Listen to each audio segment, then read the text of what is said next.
हम UGC net JRF दिसंबर 2022 का प्रश्न पत्र देख रहे थे। 1 से 50 तक हो चुका है। आज हम 51 से देखेंगे। प्रश्न संख्या 51, सतपुड़े के जंगल कविता में जंगल के संबंध में कौन से विशेषण प्रयुक्त हैं? ए, जगमगाते जगे जागे। बी, नींद में डूबे हुए से। सी, चिलचिलाते जले। डी, घिनौने घने। ई, कंप से कनकने।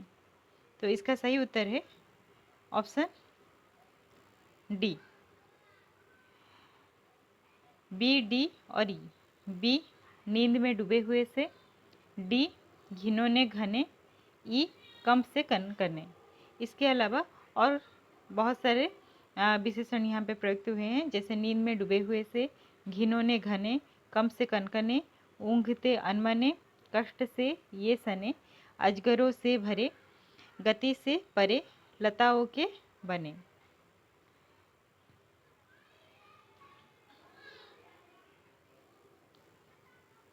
प्रश्न संख्या 52, प्रिय प्रवास किन छंदों में रची गई है? ए, इंद्रब्रजा। बी, द्रुत विलंबित। सी, शार्दूल विक्रीडित। डी, कनक मंजरी। ई, मंदा क्रांता। तो इसका सही उत्तर है ऑप्शन बी, यानी बी, सी और ई। बी, द्रुत विलंबित। सी, शार्दूल विक्रीडित और ई, मंदा क्रांता।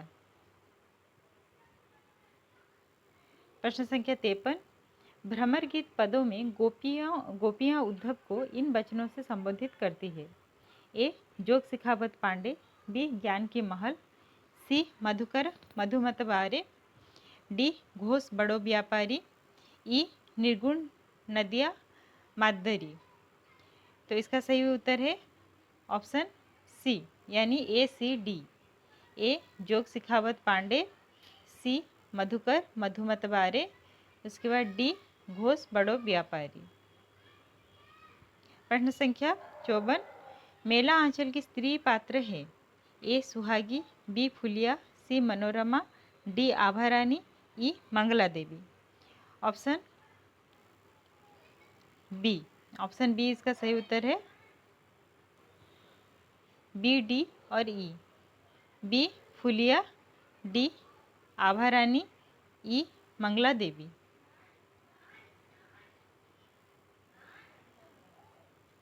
प्रश्न संख्या 55, तमस उपन्यास के पात्र है। ए, Abdullah bag. B, Girdhari Lal.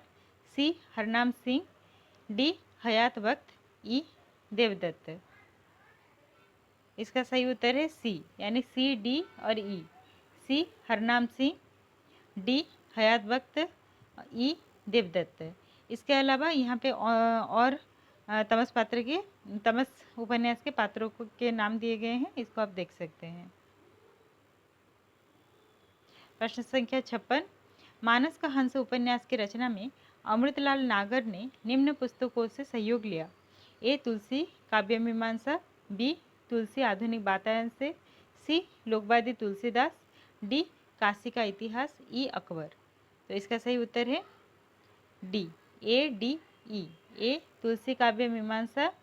D, Kashi का इतिहास। ई, अकबर।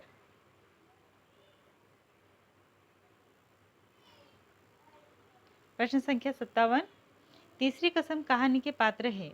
ए, लालमोहर। बी, पलटदास। सी, महेश्वर। डी, धुनीराम। ई, बेगू पटवारी। तो इसका सही उत्तर है सी, ए, बी और डी। ए, लालमोहर। बी, पलटदास। डी, धुनीराम।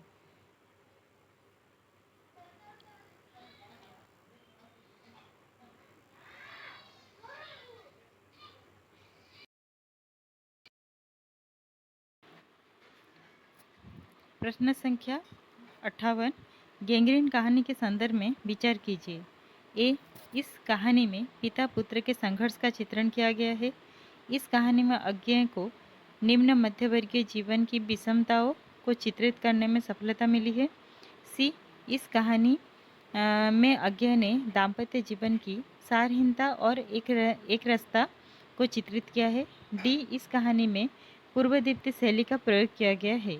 ई, गैंग्रीन के रोगियों के अक्सर पैर काटे जाने की सूचना जीवन की त्रासदी को अभिव्यक्त करती है। तो इसका सही उत्तर है ऑप्शन बी, यानी बी, सी और ई। बी, इस कहानी में अज्ञेय को निम्न मध्यवर्गीय जीवन की विषमताओं को चित्रित करने में सफलता मिली है। सी, इस कहानी में अज्ञेय ने दाम्पत्य जीवन की सारहीनता और एक रास्ता को चित्रित किया है। उसके बाद ई, गैंग्रीन के रोगियों के अक्सर पैर काटे जाने की सूचना जीवन की त्रासदी को अभिव्यक्त करती है।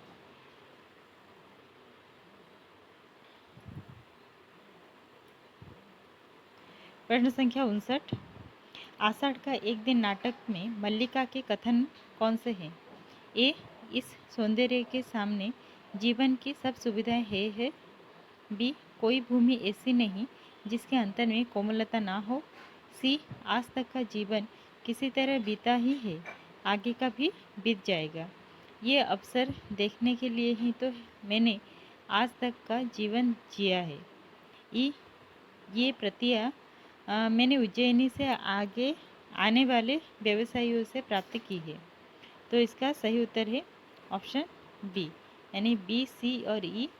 बी, कोई भूमि ऐसी नहीं जिसके अंतर में कोमलता ना हो। सी, आज तक का जीवन किसी तरह बीता ही है, आगे का भी बीत जाएगा। ई, ये प्रतियां मैंने उज्जैनी से आने वाले व्यवसायियों से प्राप्त की है।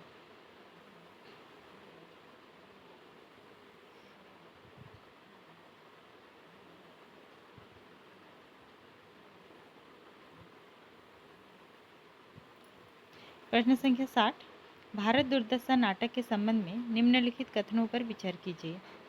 ए, इस नाटक में भारत दुर्देव और उसकी सेना के माध्यम से भारत दुर्दशा के चित्र प्रस्तुत हुए हैं। बी, इसमें मद्यपान को सही सिद्ध करने के लिए मदिरा नामक पात्र को रचा गया है।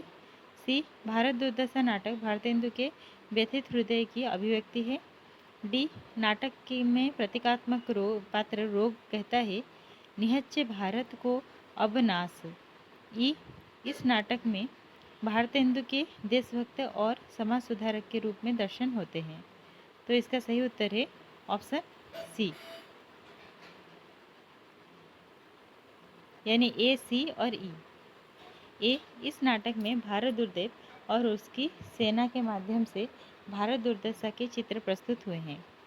सी, भारत दुर्दशा नाटक भारतेंदु के व्यथित हृदय की अभिव्यक्ति है। ई, इस नाटक में भारतेंदु के देशभक्त और समाज सुधारक के रूप के दर्शन होते हैं।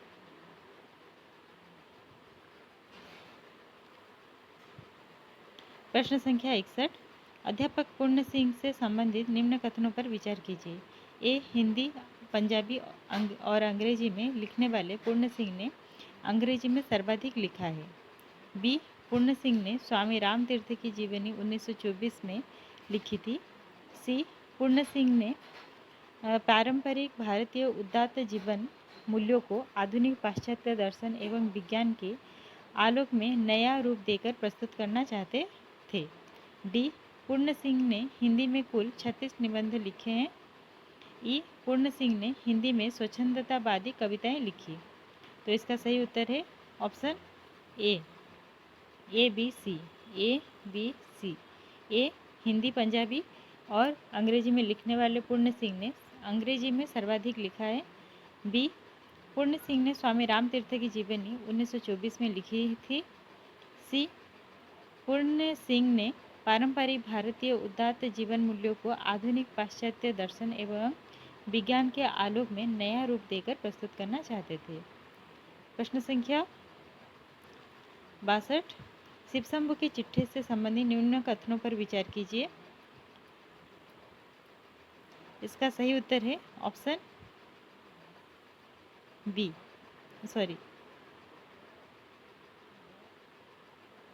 ऑप्शन बी, यानी ए, सी और ई। ए, शिव शंभु शर्मा एक कल्पित चरित्र है। सी, इस निबंधों में व्यंग विनोद भाव का बड़ी सहजता से प्रयोग करते हैं। ई शिवशंभु अपने को वायसराय के समक्ष गूंगी प्रजा का एक वकील, एक दुरासा मानता है। ए, सी और ई इसका सही उत्तर है।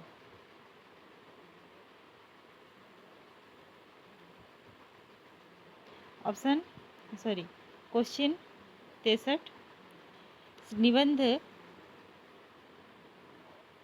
निबंध प्रताप नारायण मिश्र से संबंधित निबंधकार प्रताप नारायण मिश्र से संबंधित निम्न कथनों पर विचार कीजिए।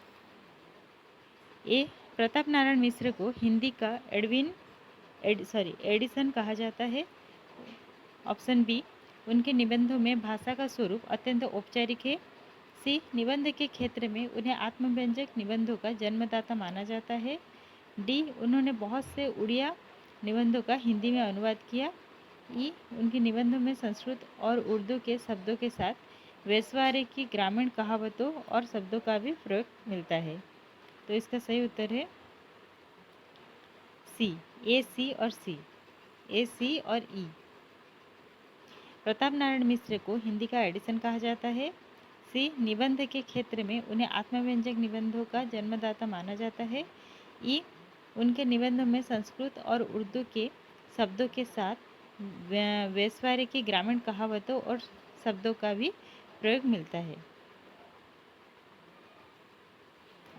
क्वेश्चन 64 आवारा मसीहा के संबंध में विचार कीजिए। ए, द्विजेंद्र लाल राय शरतचंद्र के कटु आलोचक थे। बी, गांगुली परिवार के किशोर नव हुल्लोड़ के प्रति लोलुप दृष्टि से देखते थे। सी, बड़ी दीदी कहानी के प्रकाशन के समय शरतचंद्र रंगून में थे। डी, देवदास लिखते समय शरतचंद्र की आयु 17 वर्ष की थी।